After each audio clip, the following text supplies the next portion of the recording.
Assalamualaikum warahmatullahi wabarakatuh. Assalamualaikum warahmatullahi wabarakatuh. Bismillahirrahmanirrahim. Alhamdulillahi hamdan katsiran tayyiban mubarakan fihi kama yanbaghi li jalali wajhika wa li azimi sultanik. Allahumma salli ala Sayyidina Muhammadin abdika wa rasulika nabiyil ummi wa ala alihi wa sahbihi wa sallim.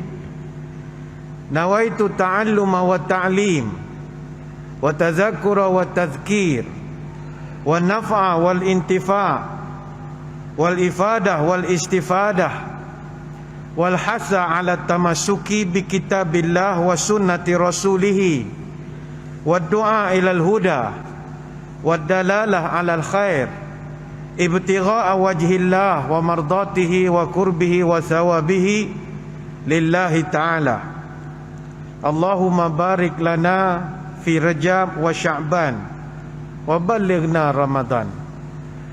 Terima kasih Al-Fadil Tuan Pengacara Majlis, yang saya hormati para pegawai, ahli-ahli jawatan kuasa Masjid Setia Alam Shah Alam, seterusnya tuan-tuan guru, para alim ulama, para habaib, muslimin muslimat, hadirin hadirat, tuan-tuan puan-puan, mudah-mudahan dirahmati Allah sekalian. Tuan-tuan boleh dengar suara saya jelas ya? Dia dengar lain, jelas lain. Jangan, SOP-nya dalam masjid kena pakai. Dalam masjid, kan luar kita buka. Dia dalam masjid je, luar tak apa. Muslimin muslimat sekalian, pertama saya merasa tersanjung dapat menyampaikan syarahan di Masjid Setia Alam di Shah Alam ini. Alhamdulillah, saya diminta menyampaikan satu tajuk, iaitu di rapat kuat diganding muafakat. Muslimin muslimat sekalian, semua kita ibaratnya seikat bak sirih, serumpun pun bak serai. Hendak belayar ke Teluk Betung, sambil belayar labuhkan pukat. Bulat air kerana perbetung, bulat manusia kerana muafakat. Kita semua bagaikan au dengan tebing, bukit sama didaki, lembah sama dituruni, berat sama dipikul, ringan sama dijinjing. Hati gajah sama dilapah, hati kuman sama dicicah. Kalau mendapat pun sama laba, kehilangan pun sama berani. Gunung Tahan sama didaki, Sungai Pahang sama direnang. Kalau hidup bersatu hati, kerja yang susah akan menjadi senang. Namun sudah jadi adat dalam sebuah perhubungan, pastilah ada masanya berlaku perselisihan. Maka andai kata berkelahi sekalipun, biarlah umpama cari-cari bulu ayam, lambat laun bertaut jua. Senada dengan kata-kata air dicincang takkan putus, pancung debu takkan berbekas. Artinya perselisihan sesama kita ini insya-Allah mesti dibaikkan kembali. Biduk berlalu, kiambang pun bertaut. Yang keruh kita jernihkan, yang berbonggol kita ratakan. Yang kesat kita amplaskan, yang salah kita betulkan. Yang renggang kita rapatkan, yang sakit kita ubatkan. Terbit mentari menyilau mata, orang daik menjala udang. Sama sendiri janganlah berseketa, bukankah molek kita makan sehidang. Ayuh kita bersatu. Apa sebab sekarang ini perselisihan di kalangan umat Islam, khususnya di kalangan saudara mara dan adik-beradik, dah makin menjadi-jadi atas beberapa faktor. Apa tanda burung perempat terbang rendah hinggap di para? Apa tanda kiamat dekat? Orang berkelahi di mana-mana. Apa tanda burung perpat terbang berarak saban senja? Apa tanda kiamat dekat? Sumpah seranah jadi biasa.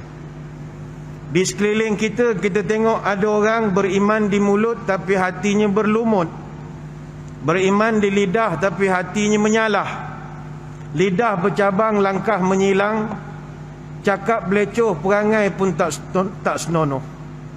Ke tengah memfitnah, ke tepi berdengki, ke laut menghasut, ke darat mengumpat, ke hulu menipu, ke hilir menyindir, ke atas mengampu, ke bawah melapah, ke gunung menyombong, ke lurah menista, duduk mengutuk, tegak membengkak, berbudi mencaci, bersedekah mencerca, bertaring, tengking, menengking, berkuku, seteru, berseteru, berpangkat, umpat, mengumpat, berharta, kata, mengata, berduit, cubit, mencubit, sama keluarga, laga, melaga, sama kawan, makan, memakan, sama sahabat, sebat, menyebat, sama bangsa, paksa, memaksa.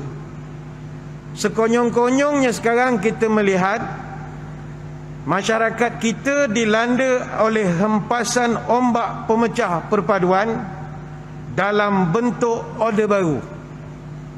Dulu kita berkelahi gara-gara warna bendera yang tidak sepaham. Ada orang suka kanopi warna hijau, ada orang benci kanopi warna biru, ada orang dia suka kopiah, ada orang suka pakai songkok, ada geng, kalau di universiti ada geng surau lawan dengan geng HCP. Begitulah di mana-mana dulu. Kita bergaduh kerana beza simbol. Ini suka bulan, ni suka roket, ni suka dacing, ni suka apa lagi ya, mata lebam, macam-macam lah simbol-simbol yang ada. Kita berpecah kerana fikrah. Tapi ini dulu. Belum selesai permasalahan itu, tambah lagi perbendaharaan baru kamus perkelahian kita, isu vaksin dan SOP. Tambah lagi. Di kalangan jemaah, oh ini ulama sejati, tegas menyatakan, memberikan pandangan tegas tentang vaksin, berani bercakap tentang SOP. Ini ulama masuk surga, mai kita ikut dia. Oh itu ulama ulama neraka jahanam. Oh sebab dia menyokong sangat ambil vaksin dan sebagainya. Itu setan, ulama setan. Ada pula, oh inilah ulama sejati, sebab cucuk vaksin ini 2 dos ini, sebab ini adalah untuk kita ni ulil amri, macam-macam. Ini situ ulama sebab derhaka kepada arahan pemerintahan, macam-macam lagi lah. Maka saudara-saudari, tuan-tuan sekalian, fenomena ini kalau dibiarkan, kita khawatir kita akan menghadapi nasib benang habis, kain tak jadi, jarum patah, baju tak siap, alah sabung menang sorak. Menang sorak, kampung pula tergadai. Kerana sundak, kopiahnya tembuk. Kerana lenggang, bajunya koyak. Akhirnya yang kalah jadi abu, yang menang jadi arang. Tak ada apa-apa dapat. Yang kita dapat hanyalah kebanggaan. Berlawan sana, berlawan sini, rekod sana, rekod sini, kutuk sana, kutuk sini. Benda ini perlu dicari titik pertemuan. Kalau tidak, segala permasalahan yang berlaku ini, dia boleh membawa musibah yang lebih besar. Saya percaya yang ada di dalam masjid ini bukanlah anti vaksin ataupun pro vaksin, tidak. Kita datang, kita berkumpul ini kerana kita semua adalah anti perpecahan dan pro kepada perpaduan. Yang paling kita nak jaga silaturahim. Kerana yang ditanya dalam kubur nanti, soalan pertama Tuhan tanya siapakah Tuhan kita, dan antara yang Tuhan tanya adalah siapa saudara kita. Tuhan tak tanya kau berapa dos, ada booster ataupun tidak. Oh tak ada, bagus, ahli syurga, masuk. Dah, siapa saudara engkau? Tapi kalau kita bergaduh dengan orang, saudara mara kita kelahi, bayangkanlah grup WhatsApp pun dah tak harmoni lagi sebelum timbulnya isu ini. Dulu kita dalam satu kawasan perumahan alumni sekolah, kita happy lah. masing-masing salam subuh, selamat pagi, dan ada lah macam-macam ceritanya. Orang ni kongsi dia pergi breakfast, orang ni kongsi pergi makan. Tapi bila timbul isu-isu begini jadi bergaduh pula. Pasal vaksin, pasal 2 dos, pasal dan sebagainya lagi. Dan saya dengar ujung-ujung telinga sampai sesama adik-beradik pun sama juga. Dah sampai ada yang bermasam muka. Kemana kita nak bawa agama ini kalau hidup sentiasa dalam perkelahian? Sama jugalah di kalangan para agamawan pun sama juga. Nak berdebat siang malam, pagi petang sampai kiamat. Berdebat saja yang mereka fikirkan. Seolah-olah mereka tidak pernah berjumpa dengan hadis riwayat Abu Daud dalam Sahih Sunan Abu Daud. Ana za'imun bi baitin fi rabadil jannah liman tarakal mira'a wa in kana mahiqqan. Aku garanti satu rumah dalam surga bagi orang yang tinggalkan perangai suka berdebat walaupun dia berada di pihak yang benar. Kenapa? Bukan kita tak berani, kita ngalah. Orang mengalah bukan kalah. Mengalah ini istilah yang dicipta oleh Sunan Kalijogo.